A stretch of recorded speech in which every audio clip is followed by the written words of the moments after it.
I am a big fan of the body cop genre films. I know the formula is very simplified, two unlikely people coming together to work on a case, and throughout that time they start to develop a bond, and by the end of the film they become best friends. 9 out of 10 times I know exactly what the outcome is and how it usually ends.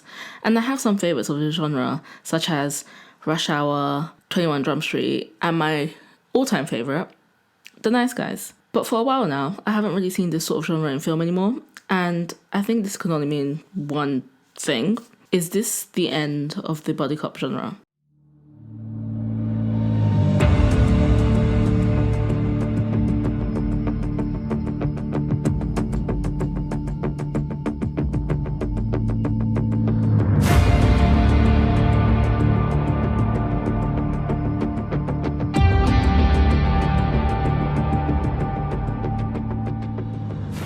The body cop subgenre can be explained into 3 parts: the Lethal Weapon era, Rush Hour, Readjustment, and the Nice Guys postmodern.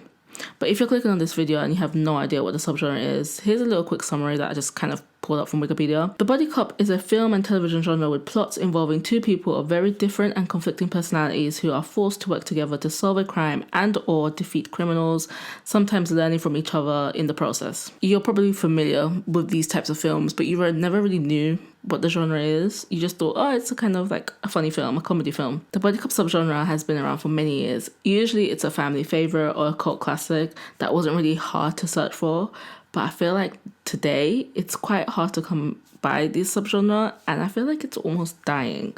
In 1987, Lethal Weapon was released. It became a cult classic with a huge following and perfected the body cop genre that inspired many films to follow, such as Beverly Hills Cop, Bad Boys, Rush Hour, etc. This was Shane Black's first written project right after he graduated from university. It was the film that made him who he is today. Black stated that he wanted to do an urban western that was heavily inspired by the Dirty Harry, where a violent character reviled for what he did, what he's capable of, and the things that he believed in. 9 years later, Black would make his directorial debut with Kiss Kiss Bang Bang, starring Robert Downey Jr. and Val Kilmer. This would receive positive reviews and would be the building blocks to what later became a very overlooked The Nice Guys. The body cop subgenre has been around for many years. The first film being Stray Dog, a Japanese noir film that was set in post-war Tokyo and the only non-speaking English film in this subgenre. 18 years later, the body cop genre resurfaces with In the Heat of the Night. In the Heat of the Night is set in the Deep South following a black detective who ends up getting involved in the murder investigation. The film stars Sidney Porter and Rod Steiger. The film ended up winning 5 out of the 7 nominations at the 40th Academy Award, including Best Picture. The winner is In the Heat of the Night, Walter Murch. In this article by Austin Waybright, he states, body cop films can be defined in 3 phases. 1, the Lethal Weapon era. 2, the Rush Hour course adjustment. And 3, the Nice Guys postmodern. While not the first film to execute the body cop formula successfully, Richard Donner's 1987's film Lethal Weapon feels like a near-perfect culmination of what 48 Hours and Running Scared have accomplished in defining the subgenre. Lethal Weapon felt like a wave of fresh air. The comedy was good, the script was well written, and the action sequences were exciting and thrilling. Watching it for the first time, I understood why many people were fans of the franchise. Danny Glover and Mel Gibson more or less completely split the bill 50-50, and the film probably wouldn't have been as successful if either star had been replaced. Glover's older veteran cop paired with Gibson's wild and nearly insane action hero become the archetype in the future of these types of movies. Lethal Weapon set the tone, and many more would soon follow throughout the late 80s and early 90s. However, the 21st century was nearer, and something needed to change. This is where 1998's Rush Hour trilogy comes in, and it'll be my first ever introduction into a body cop film. This film follows the same formula as Lethal Weapon's setup, but it focuses predominantly on comedy. The two couldn't be further apart. Lethal Weapon had a suicidal cop, and Rush Hour had silly goofs and culture clashes between Chan and Tucker's character. This shift to comedy proved to be very successful, with Rush Hour making $244 million worldwide and was spawned a 3-movie franchise for the mismatched pair. Following Rush Hour, body cop movies would veer away from serious crime drama actions and lean into more light-hearted, whimsical adventures that would last the next 15 years into the mid-2010s. But as the audience, seeing this pop up every now and then with little to no change in its tone, everything pointing towards a comedy, another change was needed. And who can do this genre better if it wasn't the one who kind of rocketed the idea to begin with? Which brings me back to Black's better work, in my opinion, The Nice Guys.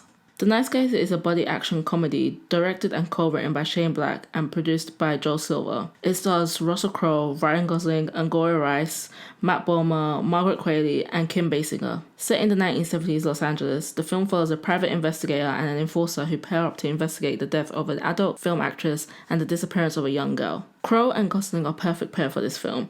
The casting and the script work so well together that I wish I could have seen this film when it came out in the cinemas. That immersive experience, especially with a period piece on the big screen, where you can see all the finer details, the expression, the big action sequences.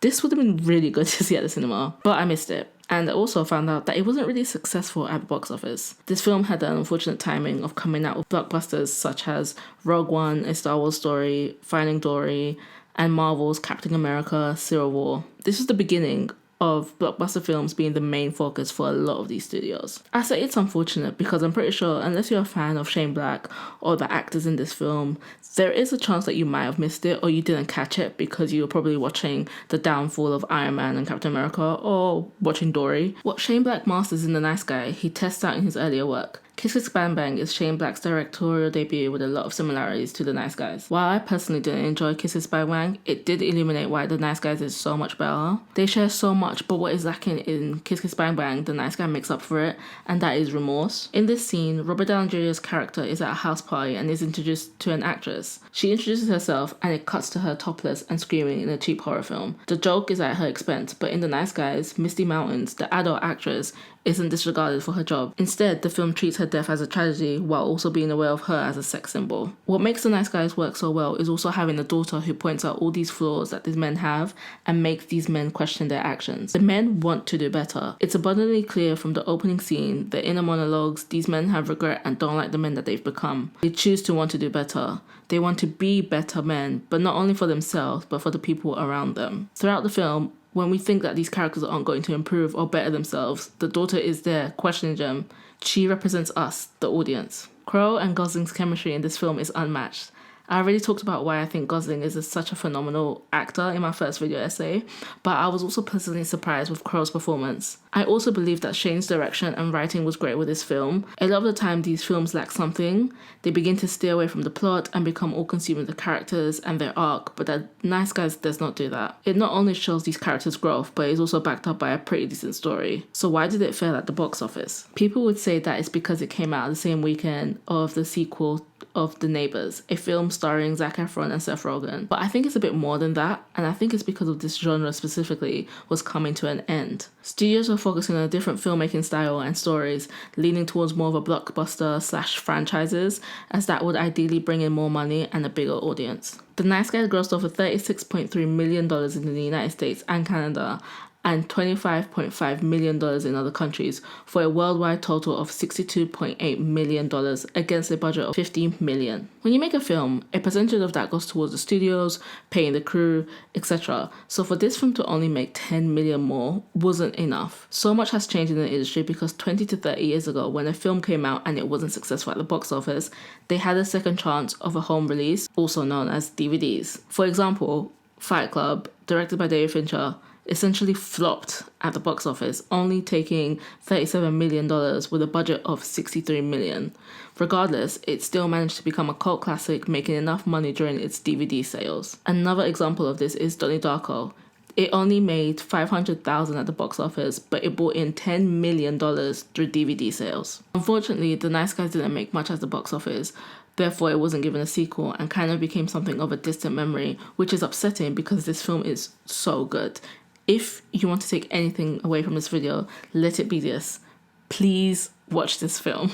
The Nice Guys started to raise alarm bells as to maybe this is the end of the buddy cop genre. Was it due to the fact that it failed at the box office? Personally, I don't think so. Gosling and Crowe being well-established actors should have been something that drew people in to watch, but it simply couldn't compete with the likes of Marvel or a Disney film. If the studios can't rely on certain actors to bring in money for them, they aren't going to risk making a sequel. However, with the rise of franchise films, where the selling point of the movie is less about the movie stars and more about the following connected universes, the concept of selling a film solely off the back of two stars wasn't going to cut it anymore. But this was just the beginning of the subgenre going back to its original format, serious crime drama. Sure, this film sprinkled a little bit of comedy here and there, but it never really relied on it as a whole. It focused on the story at heart and made the characters have significant growth, and overall was really good. Ironically, 2016 was also the year that another Gosling film came out, and that got critical acclaim. and it couldn't be further from what he played in The Nice Guy. Nostalgia is powerful emotion. It's also a powerful tool that Hollywood is now using to revive certain franchises or films to give them a second life for a newer generation. Our infatuation with nostalgia is fueling Hollywood into thinking that because something was good once, it can be good again, which can be true, but most of these resurgences have failed time and time again at the box office because of the lack of sincerity, empathy, and the actual care for the project. I love a good comeback as much as the next person, but the distinction to be made here is that it has to be good. It is lazy when Hollywood banks on the idea of nostalgia without so much of a thought. In the last 5 years alone, we've seen reboots, remakes, revivals come up on our screens time and time again. And with the pandemic shutting us inside for almost 2 years, we didn't really have much of a selection on newer media, thus resulting us falling back into something we've loved from the past, something that comforted us. This is how I feel about this subgenre. In a way, it comforts me because it's familiar, the formula is simple, the premise is predictable and enjoyable. It can range from a comedy to a drama, a mystery to a thriller, so it's a shame that this subgenre is dying. As we move further into the 20s, with certain things coming back around, I wonder if this tool and emotion could possibly benefit a revival of the subgenre, or is it too late? The argument that most fans make of The Nice Guys is that it deserves a sequel because it's one of those films that have allowed both Ryan Gosling and Russell Crowe to show off their comedic talent, which only proves how great of an actor they are. And with the success of Greta Gerwig's Barbie, for some, this was the first time they were seeing Ryan Gosling in this capacity, fully immersing himself into a role. To me, The Nice Guy stands out as one of the most influential buddy cop films in the postmodern era and also the last film of this genre.